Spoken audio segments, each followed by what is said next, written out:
Guillermo Rigondeaux's been stripped of his 122-pound title by the WBA. G5 Jeff TV, hit the subscribe button, hit the like button. Please share this video. Support your boy. Support good content at all times. Now, this was anticipated. We pretty much knew this was going to happen. Letting y'all know right now in this video, I'm going to be jumping all over the place because I got mixed emotions going both ways in regards to it. So I'll try the best I can to divide it up into the fair and unfair. So the fair part about it is basically Guillermo Rigondeaux signed an agreement.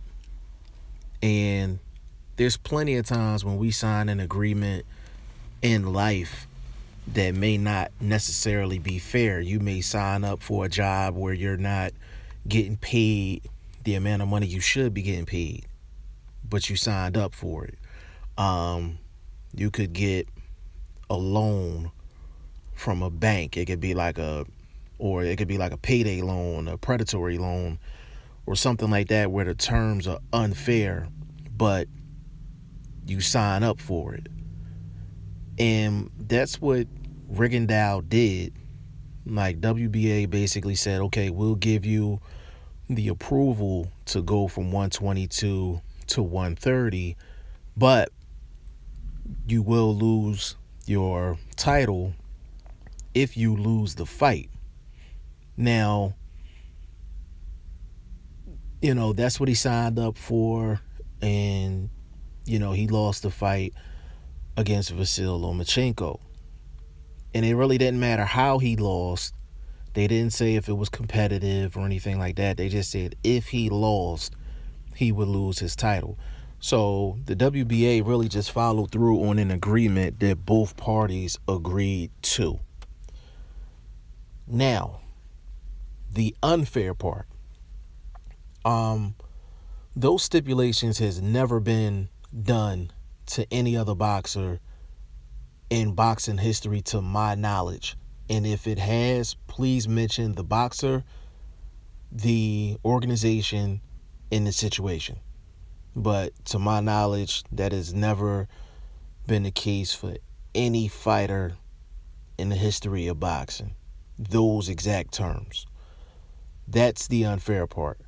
Another unfair part about it is that agreement was based off of him having a mandatory fight against Moises Flores. For the people that don't know Moises Flores, that was Guillermo Rigondeaux's fight before the Vasyl Lomachenko fight. That was a fight where Guillermo Rigondeaux threw a hook basically at the end of the first round, and Moises Flores does a complete flop job and lays on the canvas like he's half dead. And originally they said it was a knockout for Guillermo Rigondeaux, and after the review they said it was a no contest because they said it was slightly after the bell. You cannot tell me Moises Flores was not frauding in that fight. You cannot tell me that he was faking laying on the canvas like that, like he was half dead. I will argue with anybody about that. Guillermo Rigondeaux hit him with a hard shot. It wasn't that hard of a shot.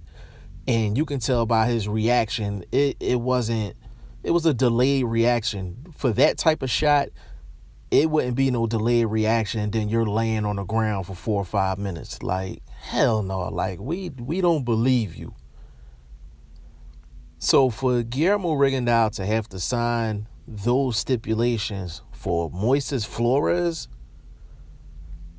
that's another unfair part about it. And another unfair part about it is the cards are always stacked against Guillermo Rigondeaux. Nobody wants to fight him. At the time, he was being ducked, avoided, and this was just a do-or-die situation in terms of the Lomachenko fight. And he went all in. He put all his chips in, so, but he was almost forced to do so because he wasn't getting any other opportunities. So, as you can see, I got mixed emotions about this one. But at the end of the day, I really want to play the Eminem joint, Lose Yourself, because Guillermo Rigondeaux had he had the world right there waiting for him, and he didn't seize the opportunity. He did not seize the opportunity against Vasyl Lomachenko, and not only did he lose the fight, he was embarrassed in the fight, and he quit in the fight over a hand that was not broken. So even though he was stripped of the title, and I've made cases on both ends why it's fair and why it's not fair, at the end of the day, Guillermo Rigondeaux's career is broken glass right now, and he needs to repair his entire career. So at this point, it really doesn't matter if he has a belt or he doesn't have a belt. At the end of the day, no TV networks want to put him on TV because of what he did in the Lomachenko fight. They didn't want to put him on TV before that. And with him being on that big stage with Lomachenko, now they really don't want to put him on TV. And then opponents, they don't want to fight him because there's no financial benefit in it. There's no mystique about him anymore. So even if you beat Guillermo Rigondeaux, you're probably not going to get full credit for it. So his career is in complete shambles right now. Absolutely no marketability at all. One of the most talented guys that you'll ever see in the ring. But to me, he had two moments in his career to style on people. You know what I'm saying? And he failed to do so both times on the big stage. And that's the story of Guillermo Rigondeaux's career right now. So he has bigger problems than being stripped of the 122-pound world title by the WBA. He needs complete damage control when it comes down to his career.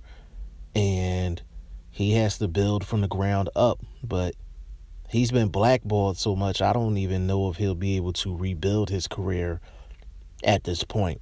But y'all let me know what y'all think about this whole situation. It's G5 Jeff TV. Hit the subscribe button, hit the like button. Please share this video. Support your boy. Support good content at all times. I appreciate y'all. Peace.